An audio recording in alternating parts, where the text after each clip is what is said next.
বহুল আলোচিত তত্ত্বাবধায়ক সরকার ব্যবস্থা বাতিল সহ বেশ কিছু বিষয়ে আনা সংবিধানের পঞ্চদশ সংশোধনী কেন অবৈধ হবে না এই মর্মে জারি করা রুলের শুনানি শেষ রায়ের জন্য 17 ডিসেম্বর দিন ধার্য করেছে হাইকোর্ট। বিচারপতি ফারা মাহবুব ও বিচারপতি দেবাশিস রায় চৌধুরীর হাইকোর্ট বেঞ্চ এই দিন ধার্য করেন। দীর্ঘ 23 কার্যদিবস শুনানি শেষে হাইকোর্ট রায়ের জন্য এদিন ধার্য করেন। এর আগে তত্ত্বাবধায়ক সরকার ব্যবস্থা বাতিল করে সংবিধানের পঞ্চদশ সংশোধনীর বৈধতা প্রশ্নে করা রুলে বিএনপির পক্ষে দলটির মহাসচিব মির্জা ফখরুল ইসলাম আলমগীর এবং বাংলাদেশ জামায়াতে ইসলামের সেক্রেটারি জেনারেল মিয়া গোলাম পরওয়ার পক্ষভুক্ত হন।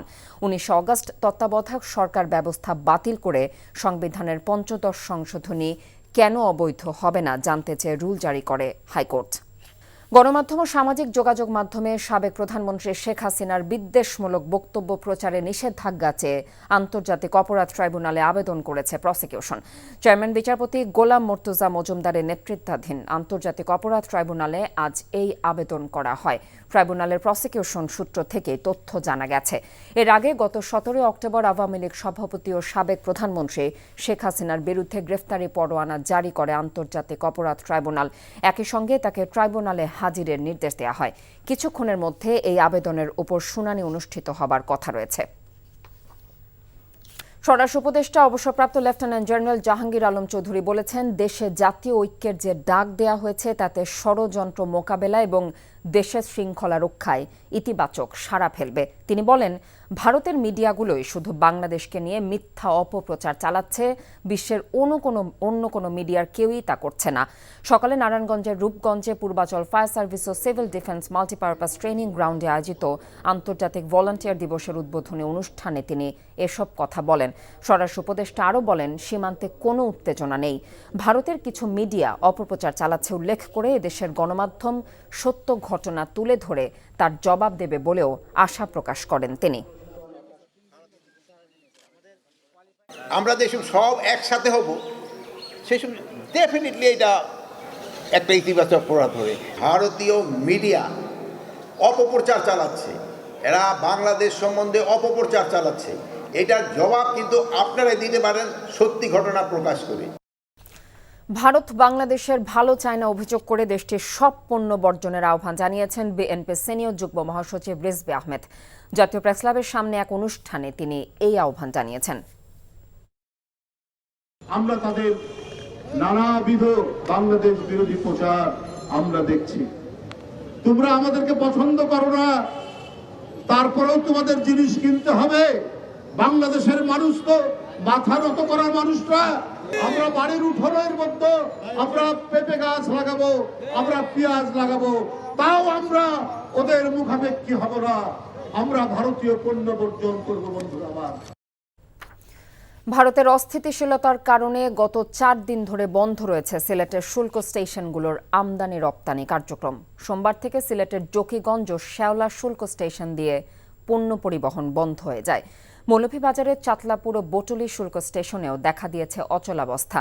গত রোববার ইসকন নেতা ও বাংলাদেশ সম্মিলিত সনাতনী জাগরণ জোটের মুখপাত্র চিন্ময় কৃষ্ণ দাসের মুক্তির দাবিতে সিলেটের সুতারকান্দি সীমান্তে বিক্ষোভ ও বাংলাদেশের অভ্যন্তরে প্রবেশের চেষ্টা করে ভারতের একটি সংগঠন। বিএসএফের বাধা পেয়ে সরে গেলেও এরপর শেওলা স্থলবন্দর দিয়ে পণ্য আমদানি রপ্তানি বন্ধ করে দেয় তারা। একই কারণে জকিগঞ্জ স্থলবন্দর দিয়েও পণ্য আমদানি রপ্তানি বন্ধ রয়েছে। স্থলবন্দর ও শুল্ক স্টেশনগুলোর দুপাশে শত শত পণ্যবাহী ট্রাক আটকা পড়েছে। ফলে কাঁচামাল বোঝাই অর্ধশতাধিক ট্রাকের পণ্য খালাস না হওয়ায় পচে নষ্ট হবার আশঙ্কা করছেন ব্যবসায়ীরা। ঠাকুরগাঁয়ে খেজুরের রস দিয়ে তৈরি হচ্ছে গুড়। জেলা সদরের বোচাপুকুর গ্রামে এই গুড় কিনতে দূর দূরান্ত থেকে আসছে মানুষ। ঘুরে দেখছেন রসের গ্রাম উপাধি পাওয়া এই গ্রামটি। এতে চাঙা হচ্ছে গ্রামীণ অর্থনীতি। ঠাকুরগাঁও থেকে লুৎফর রহমান মিঠুর পাঠানো রিপোর্ট।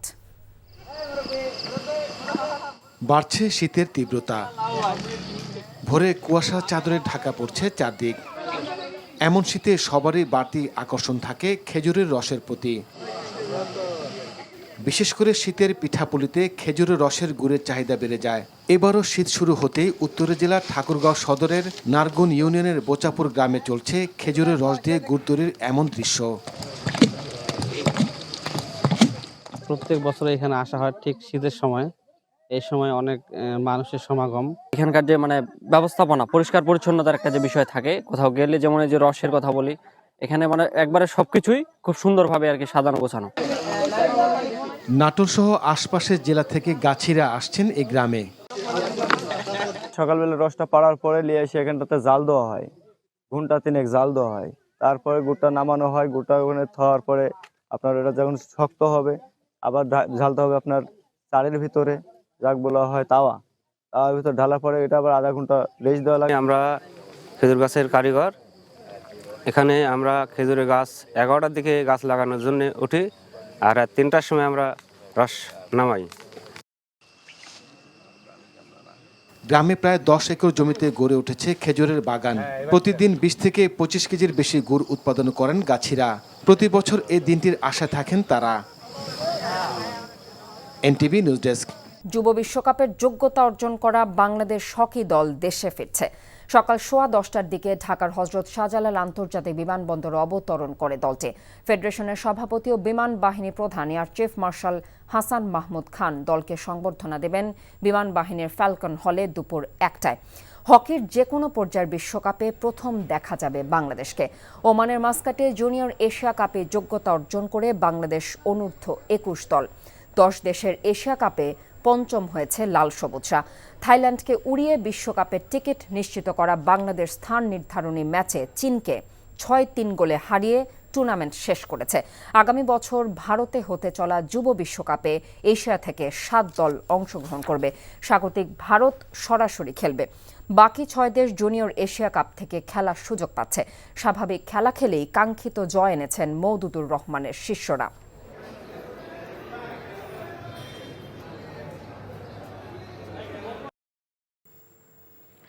দেশ থেকে স্বৈরাচার পালিয়ে গেলেও গণতন্ত্র এখনও পুরোপুরি ফিরে আসেনি বলে মন্তব্য করেছেন বিএনপির স্থায়ী কমিটির সদস্য ডক্টর আব্দুল মঈন খান। দুপুরে রাজধানীতে একটি অনুষ্ঠানে এই মন্তব্য করেন তিনি। মঈন খান বলেন, দেশে পুরোপুরি গণতন্ত্র ফিরে আনার জন্য এখনও বেশ কয়েকটি ধাপ বাকি রয়েছে, যার মধ্যে অন্যতম হল নির্বাচন দিয়ে জনগণের সরকার প্রতিষ্ঠা করা এবং মানুষকে ভোটাধিকার ফিরিয়ে দেওয়া। এছাড়া অন্তর্বর্তী সরকার যাতে কোনোভাবেই ব্যর্থ হতে না পারে সেদিকে সবাইকে সতর্ক থাকার আহ্বান জানান তিনি। এদিকে ভারত বাংলাদেশের ভালো চায় না অভিযোগ করে দেশটির সব পণ্য বর্জনের আহ্বান জানিয়েছেন বিএনপির সিনিয়র যুগ্ম মহাসচিব রিজভী আহমেদ। জাতীয় প্রেস ক্লাবের সামনে এক অনুষ্ঠানে তিনি এই আহ্বান জানান। আমরা তাদের নানাবিধ বাংলাদেশ বিরোধী প্রচার আমরা দেখছি। তোমরা আমাদেরকে পছন্দ করো না, তারপরেও তোমাদের জিনিস কিনতে হবে। বাংলাদেশের মানুষ তো মাথা নত করার মানুষরা। আমরা বাড়ির উঠোনের মধ্যে আমরা পেঁপে গাছ লাগাবো, আমরা পেঁয়াজ লাগাবো, তাও আমরা ওদের মুখাপেক্ষী হব না। আমরা ভারতীয় পণ্য বর্জন করবো। বন্ধুরা আমার, সেই বিপ্লবে তারা স্বৈরাচারকে দেশ থেকে হটিয়ে দিয়েছে, স্বৈরাচার পালিয়ে যেতে বাধ্য হয়েছে, কথা সত্য। কিন্তু তার অর্থ এটা নয় যে দেশে গণতন্ত্র পুরোপুরি ফিরে এসেছে। আরো কঠিন ধাপ রয়েছে, দ্বিতীয় ধাপ এবং তৃতীয় ধাপ। দ্বিতীয় ধাপটি কি? অত্যাবশ্যকীয় সংস্কার সম্পাদন করে এদেশে একটি সুষ্ঠু নিরপেক্ষ নির্বাচন দিয়ে এদেশের কোটি কোটি মানুষের ভোটের অধিকার তথা নতুন প্রজন্ম যারা জীবনে কোনোদিন ভোট দিতে পারে নাই তাদের ভোটের অধিকার নিশ্চিত করা। দেশের যে কোনো ক্রান্তি লগ্নে বিএনসিসি ক্যাডেটদের অগ্রণী ভূমিকা পালনের আহ্বান জানিয়েছেন সেনাবাহিনী প্রধান জেনারেল ওয়াকারুজ্জামান। 5ই আগস্টের পর বাংলাদেশ ন্যাশনাল ক্যাডেট কোর যেভাবে সহায়তা করেছে তাতে এখন দেশ একটা নিরাপদ জায়গায় এসেছে উল্লেখ করে সেনাপ্রধান বলেন, বিএনসিসির এই অবদানকে দেশ জাতি শ্রদ্ধা ভরে স্মরণ রাখবে। দুপুরে সাভারের বাইপাইলে Bangladesh national cadet corps BNCC training academy ভবনের উদ্বোধনী অনুষ্ঠানে এ কথা বলেন তিনি। অনুষ্ঠান স্থলে পৌঁছলে সেনাপ্রধানকে গার্ড অব অনার প্রদান করে বিএনসিসি সেনা, নৌ ও বিমান শাখার একদল চৌকস।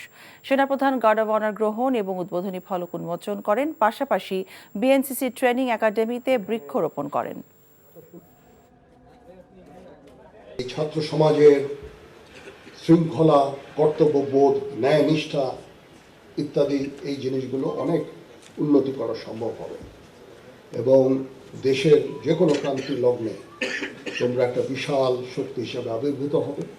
তোমরা উত্তরোত্তর তোমাদের সংগঠনকে আরও সুসংগঠিত করবে, আরও ভালোভাবে প্রশিক্ষণ নেবে এবং দেশ এবং জাতির প্রয়োজনে নিজেকে আত্মনিয়োগ করবে।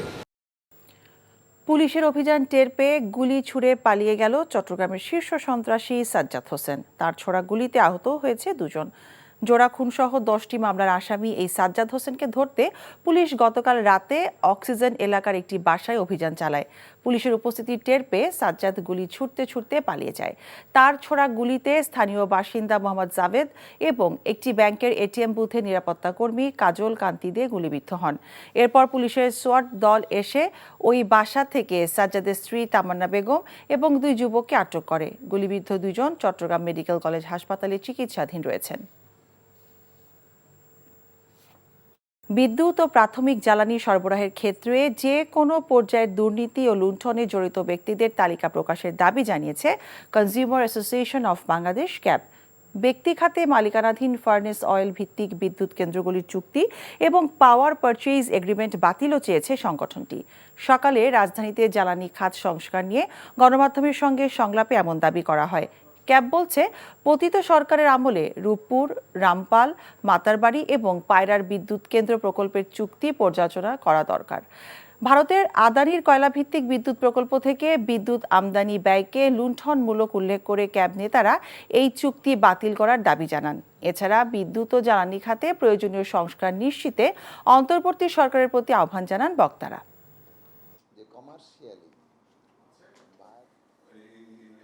জ্বালানি খাতকে এখন যে ধরনের ডেড বেডে আছে এই খাতকে এখানে এখন জীবিত করে তাকে সেবা দানের সক্ষম করাটা এখন বিরাট চ্যালেঞ্জিং সরকারের জন্য। এইটা এখন পর্যন্ত সরকার বুঝতে পারছে না। এই বুঝতে না পারাটাই হচ্ছে আমাদের জন্য ভীতিকর ব্যাপার। এটা দিয়ে ব্যবসা করার সুযোগ নেই, এটা নিয়ে এদেশের মানুষের কাছ থেকে মুনাফা আদায় করার সুযোগ নেই। আওয়ামী লীগকে রাজনীতি ও ষড়যন্ত্র করার সুযোগ করে দিচ্ছে যেসব দল, তাদের হুঁশিয়ার করেছেন লিবারেল ডেমোক্রেটিক পার্টি এলডিপির সভাপতি কর্নেল অবসরপ্রাপ্ত অলি আহমেদ। উপদেষ্টাদের ভারতীয় ষড়যন্ত্রের বিষয়ে আরও কঠোর হওয়ার কথা বলেন তিনি। প্রত্যেক দিন কোনো না কোনো জায়গায় ছাত্রলীগ, যুবলীগ, হিন্দু সম্প্রদায়ের কিছু ছেলে মেয়েদেরকে সাথে নিয়ে তারা বিভিন্ন রকম অশান্তি সৃষ্টি করার পায়তারা করছে। হাসিনা দিল্লিতে বসে তাদেরকে দিক নির্দেশনা দিচ্ছে। হাসিনা হলো দেশদ্রোহী, তাকে কোনো অবস্থাতেই আপনারা নতুন বধূরূপে ওখানে গ্রহণ করতে পারেন না। সততা, একাগ্রতা ও নিষ্ঠার সাথে কাজ করে বিমান সেনা হিসেবে নিজেদেরকে গড়ে তোলার আহ্বান জানিয়েছেন বাহিনী প্রধান air chief marshal Hasan Mahmud Khan. সকালে মৌলভীবাজার জেলার শমশেরনগরে অবস্থিত রিক্রুটস ট্রেনিং স্কুলে বাংলাদেশ বিমান বাহিনী 52তম নব বিমান সেনা দলের প্রশিক্ষণ সমাপনী কুচকাওয়াজ অনুষ্ঠানে তিনি এই আহ্বান জানান। এর আগে তিনি কুচকাওয়াজ পরিদর্শন এবং আকর্ষণীয় মার্চ পাস্টের অভিবাদন গ্রহণ করেন। এরপর বিমান বাহিনী প্রধান কৃতি রিক্রুটদের মাঝে ট্রফি বিতরণ করেন। 378 জন পুরুষ ও 21 জন মহিলা সহ মোট 399 জন রিক্রুট বাংলাদেশ বিমান বাহিনীতে অন্তর্ভুক্ত হলো। ইসকন নিষিদ্ধ সহ 4 দফা দাবি জানিয়েছে খুলনা হেফাজতে ইসলাম। সকালে খুলনা প্রেস ক্লাব মিলনায়তনে আয়োজিত এক সংবাদ সম্মেলনে হেফাজতে ইসলামের নেতৃবৃন্দরা বলেন, ছাত্র জনতার বিপ্লবকে ব্যর্থ করতে বহুবিধ ষড়যন্ত্র চলছে। দেশের সাম্প্রদায়িক সংঘাত ছড়িয়ে দিতে ইসকন নামক একটি সন্ত্রাসী গোষ্ঠী অপচেষ্টা চালাচ্ছে। 13 ডিসেম্বর কোনোভাবেই খুলনা সার্কিট হাউস ময়দানে ইসকনকে সম্মেলন করতে দেয়া হবে না বলে হুঁশিয়ারি দেন বক্তারা।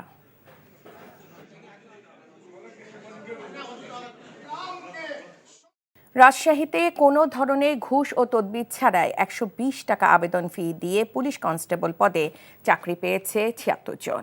বুধবার রাতে জেলা পুলিশ লাইন মাঠে পুলিশ সুপার মোহাম্মদ আনিসুজ্জামান মেধা ও যোগ্যতার ভিত্তিতে 76 জন কনস্টেবল নিয়োগ চূড়ান্ত করেন। এদের মধ্যে 16 জন নারী ও 60 জন পুরুষ। পুলিশ সুপার বলেন, 7622 জন আবেদন করেছিল। এদের মধ্যে কাগজপত্র যাচাই বাছাই, লিখিত মৌখিক পরীক্ষা শেষে 76 জনকে চূড়ান্ত নিয়োগ দেওয়া হয়। সাংবাদিকদের আর্থিক সুরক্ষার বিষয়টি তাদের কর্মস্থল থেকে হতে হবে বলে মন্তব্য করেছেন বাংলাদেশ সাংবাদিক কল্যাণ ট্রাস্টের ব্যবস্থাপনা পরিচালক মোহাম্মদ আবদুল্লাহ। দুপুরে যশোর সার্কিট হাউসে সাংবাদিকদের আর্থিক সুরক্ষা ও কল্যাণে করণীয় শীর্ষক এক মতবিনিময় সভায় এসব কথা বলেন তিনি। কল্যাণ ট্রাস্ট ফান্ডের অপব্যবহারের সমালোচনা করে তিনি বলেন, পতিত স্বৈরাচার হাসিনা সরকার শেষ মুহূর্তে কল্যাণ ফান্ড শূন্য করে দিয়ে গেছে। সভা শেষে যশোর, কুষ্টিয়া, চুয়াডাঙ্গা ও মেহেরপুর জেলা 30 জন সাংবাদিকের হাতে কল্যাণ ট্রাস্টে চিকিৎসা সহায়তা চেক তুলে দেওয়া হয়। বৈষম্য বিরোধী ছাত্র জনতা আন্দোলনে গুলি করে ছাত্র হত্যার দায়ে আশুলিয়া ইউনিয়নের সাবেক ইউপি চেয়ারম্যান সহ আসামিদের গ্রেফতারের দাবিতে মানববন্ধন ও বিক্ষোভ মিছিল করেছে এলাকাবাসী। বিকেলে আশুলিয়ার রুস্তমপুর উচ্চ বিদ্যালয়ের সামনে বিক্ষোভ শেষে মানববন্ধন করেন স্থানীয়রা। এই সময় বক্তারা চেয়ারম্যানের বিরুদ্ধে বিনোদপুর পল্লী মঙ্গল সমিতির জমি, হিন্দুদের মহাশ্মশানের জমি ও রুস্তমপুর উচ্চ বিদ্যালয়ের জায়গা দখলের অভিযোগ করেন। টাঙ্গাইল জেলার সব ধর্মাবলম্বীদের নিয়ে সম্প্রীতি শোভাযাত্রা ও সমাবেশ অনুষ্ঠিত হয়েছে। সকালে জেলা পুলিশের আয়োজনে জেলা সদর হেলিপ্যাড চত্বর থেকে একটি শোভাযাত্রা বের করা হয়। শোভাযাত্রাটি শহরের গুরুত্বপূর্ণ সড়ক প্রদক্ষিণ করে পুলিশ লাইন্স মাল্টিপারপাসে গিয়ে শেষ হয়। র্যালি শেষে সবার অংশগ্রহণে পুলিশ লাইনের ভিতরে সম্প্রীতির বৃক্ষরোপণ করা হয়। একদিন বন্ধের পর আবারও পর্যটকদের পদচারণায় মুখর রাঙামাটির সাজেক। নিরাপত্তা পরিস্থিতি স্বাভাবিক থাকায় সকালে বাঘাইহাট ক্যাম্প থেকে প্রায় 100 গাড়িতে হাজারো পর্যটক সাজেকের উদ্দেশ্যে রওনা দেয়। সাজেক কটেজ মালিক সমিতির সাংগঠনিক সম্পাদক রাহুল চাকমা জানান, সাজেকের পরিস্থিতি পুরোপুরি শান্ত রয়েছে। সেনাবাহিনীর টহল জোরদার করা হয়েছে।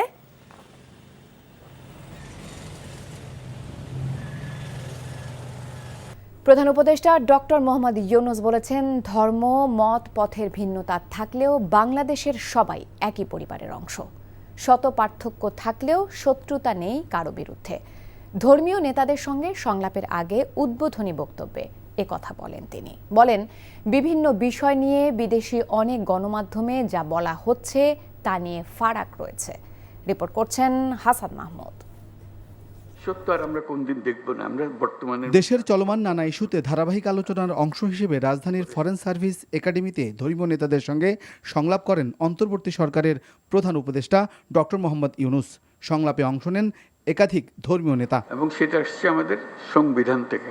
উদ্বোধনী বক্তব্যে প্রধান উপদেষ্টা বলেন, জাতীয়তা ও পরিচয়ের প্রশ্নে বাংলাদেশের সবাই একই পরিবারের সদস্য। তিনি বলেন, রাষ্ট্রের জনগণের মধ্যে মত পথের ভিন্নতা থাকলেও পরিবারের মতো সবাইকে থাকতে হবে ঐক্যবদ্ধ। আমরা একটা পরিবার, আমরা আমাদের নানা মত থাকবে, নানা ধর্ম থাকবে, নানা রীতিনীতি থাকবে, কিন্তু পরিবার এক। আমরা সবাই একই পরিবারের সদস্য, এটাতে জোর দিয়েছিলাম। আমাদের শত পার্থক্য সত্ত্বেও আমরা কারোর শত্রু নই, পরস্পরের শত্রু নই। আমরা এক জায়গাতে এক কাতারে ওইখানে চলে আসি যখন আমাদের জাতীয়তার প্রশ্ন আছে, আমাদের পরিচয়ের প্রশ্ন আছে। আমরা বাংলাদেশি, আমরা এক পরিবারের সদস্য। ডক্টর ইউনূস বলেন, সংখ্যালঘুদের উপর হামলা হচ্ছে এমন খবরের পর সবাইকে নিয়ে বসে আলোচনা করা হয়েছে। এ সময় দুর্গাপূজায় নিরাপত্তায় সরকারের উদ্যোগের কথা তুলে ধরেন ডক্টর ইউনূস। বলেন, পূজা তাই জাতীয় উৎসবে পরিণত হয়েছিল। আমাদেরকে নিশ্চিত হতে হবে যে হিন্দু সম্প্রদায়ের উপরে কোনো রকমের হামলা যেন না হয়। আমি খুব খুশি হলাম, সবাই তা খুব সিরিয়াসলি নিল। আপনাদের মনে আছে, খুব উৎসব সহকারে সবাই দুর্গাপূজা করলো। প্রধান উপদেষ্টা বলেন, এখন নতুন করে সংখ্যালঘু অত্যাচারের কথা বলা হচ্ছে, বিদেশি গণমাধ্যমে প্রচারিত হচ্ছে, অথচ এসব তথ্যের মধ্যে বিস্তর ফারাক রয়েছে। আমি পেলাম তথ্য, প্রতিকার পাচ্ছে না। এটা সমাধান করতে হবে। সমস্যা হয়ে গেলে সেটা সমাধান করতে হবে। সেই সমাধানটা আমরা কিভাবে করব? আজকের আলোচনা এটা খোলাখুলি আলোচনা, সবাই আলাপ করব। আমাদের লক্ষ্যের মধ্যে কোনো গোলমাল নেই। এখন এই তথ্য প্রবাহটা কিভাবে হবে, দোষীকে কিভাবে ধরতে হবে, যাতে করে অন্যরা মেসেজটা পেয়ে যায় যে এখানে গোলমাল করে সুবিধা হবে না। আমরা আমাদের অন্তর্গত শক্তি, আমাদের দেশের ভেতরকার শক্তি, ভেতরকার সংহতি শক্তি বৃদ্ধি করব। বাইরে যতই ষড়যন্ত্র হোক না কেন, আমরা যদি ভেতরে এই দেশের মধ্যে ঐক্যবদ্ধ থাকি, রাজনৈতিকভাবে সাম্প্রদায়িকগত জায়গা থেকে এবং আরও অন্যান্য ক্ষেত্র বিশেষ আমরা যদি ঐক্যবদ্ধ থাকি, বাইরে যত অপপ্রচার চলুক বাংলাদেশ এগিয়ে যাবে। এর আগে বুধবার একই স্থানে বিভিন্ন রাজনৈতিক দলের সাথে সংলাপ করেন প্রধান উপদেষ্টা।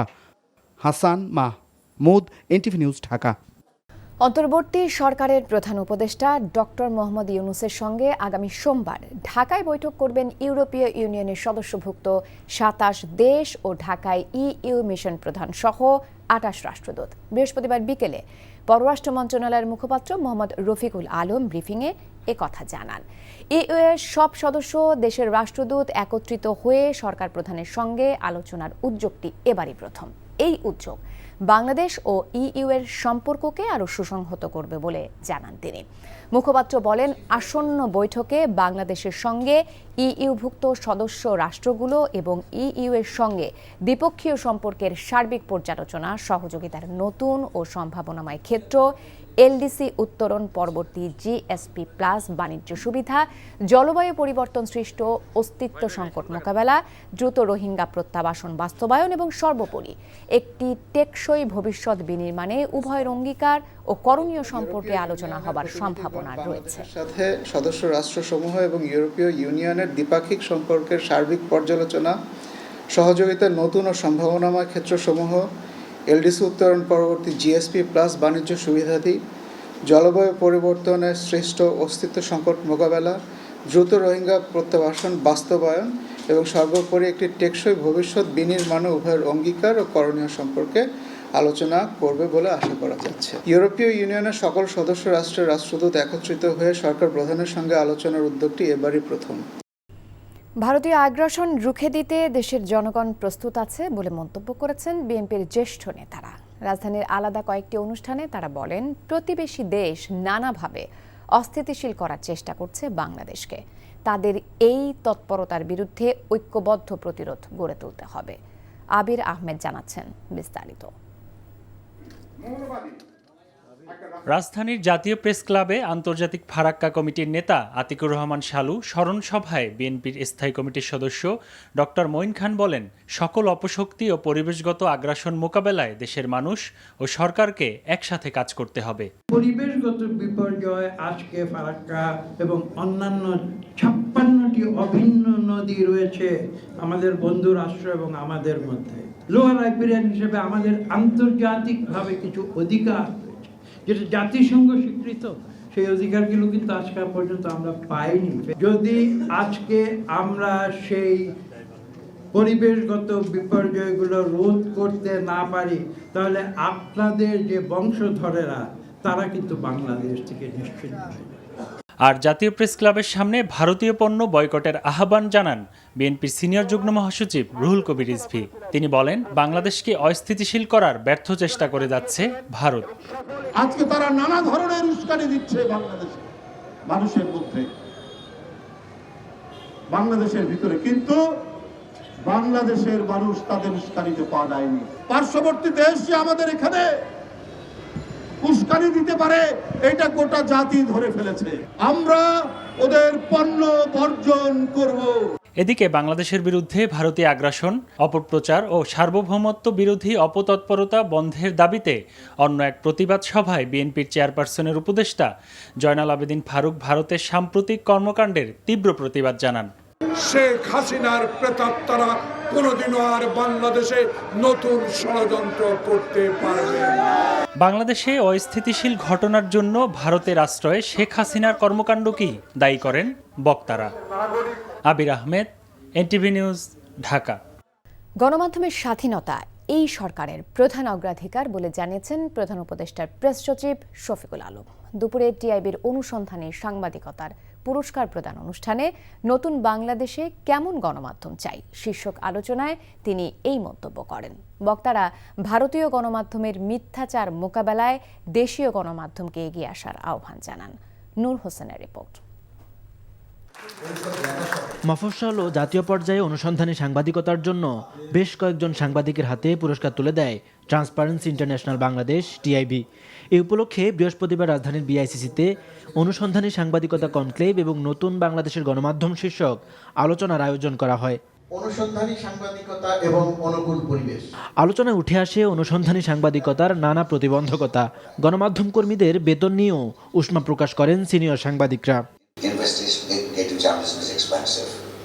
এটা পয়সা ছাড়া হয় না, কেবলমাত্র আকাঙ্ক্ষার উপর নির্ভর করে না। তো এই বেতনে এবং দ্রব্যমূল্যের যে অবস্থা, এটাতে সংবাদ কর্মীদের কাছ থেকে খুবই ভেতরে গিয়ে ইনভেস্টিগেটিভ জার্নালিজম করা কঠিন।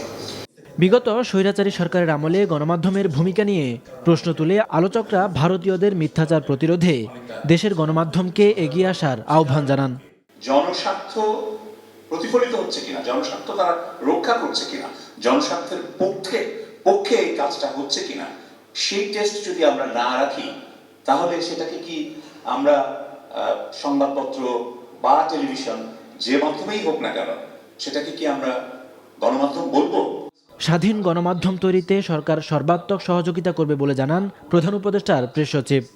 আমরা কোনো মিডিয়াকে প্রমোট করছি না, কোনো মিডিয়ার এগেইনস্টে নামছিও না, কাঁচা খুলে নামছিও না, আমরা কাউকে কোনো জায়গায় বসাচ্ছি না। বাংলাদেশে গণমাধ্যমের মুক্ত গণমাধ্যম স্বাধীনতা, গণমাধ্যমের স্বাধীনতা সহ অন্যান্য ক্ষেত্রে বাস্তব পরিবর্তন কখনই সম্ভব হবে না যতক্ষণ পর্যন্ত বাংলাদেশের রাজনৈতিক সংস্কৃতি এবং আমি যোগ করব আমলাতান্ত্রিক সংস্কৃতিতে ইতিবাচক পরিবর্তন না আসে। ভবিষ্যতে স্বাধীন সাংবাদিকতার জন্য রাজনৈতিক দলগুলোর সহযোগিতার আহ্বান জানান বক্তারা। নূর হোসেন, এনটিভি নিউজ, ঢাকা। প্রথমবার জুনিয়র হকি বিশ্বকাপে খেলার যোগ্যতা অর্জনকারী বাংলাদেশ অনূর্ধ্ব 21 হকি দলকে 5 লাখ টাকার চেক হস্তান্তর করেছে হকি ফেডারেশন। ফেডারেশনের সভাপতি ও বিমান বাহিনীর প্রধান air chief marshal Hasan Mahmud Khan জানিয়েছেন, দীর্ঘমেয়াদী ক্যাম্পের পাশাপাশি সুযোগ সুবিধা বাড়ানোর কথা। কুশল ইয়াসিরের রিপোর্ট। হকির যে কোনো পর্যায়ে বিশ্বকাপে প্রথম দেখা যাবে বাংলাদেশের পতাকা। ওমানের মাস্কাটে জুনিয়র এশিয়া কাপে এ যোগ্যতা অর্জন করা লাল সবুজদের সংবর্ধনা দিয়েছে হকি ফেডারেশন। 5 লাখ টাকা অর্থ পুরস্কার দেয়া ছাড়াও দীর্ঘমেয়াদী ক্যাম্প ও বিদেশি প্রশিক্ষক আনার পরিকল্পনার কথা জানিয়েছেন ফেডারেশন সভাপতি। আমাদের নিজের কোচের বাইরে যদি আমাদের বাইরে থেকে কোচ নিয়ে আসতে হয় সেটাও আমরা করব। আপনি ঠিক বলেছেন যে বর্তমান যুগের হকি অনেক পরিবর্তিত এবং এখানে অনেক ফিজিক্যাল হয়ে গেছে খেলাগুলি, অনেক টেকনিক্যালিটির থেকে ফিজিক্যাল হয়ে গেছে, অনেক ফাস্ট হয়ে গেছে খেলা।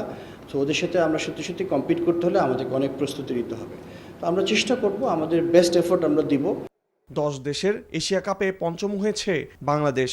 সুযোগ সুবিধা বাড়ালে মাঠের খেলার মান আরও বাড়বে বলছেন খেলোয়াড় ও টিম ম্যানেজমেন্টের সদস্যরা।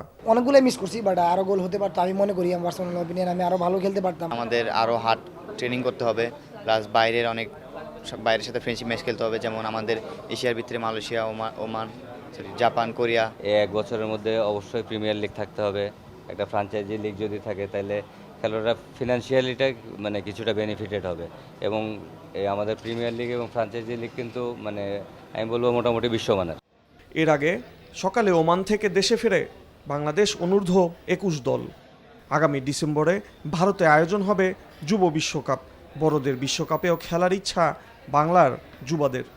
কুশল ইয়াসির, এনটিভি নিউজ, ঢাকা।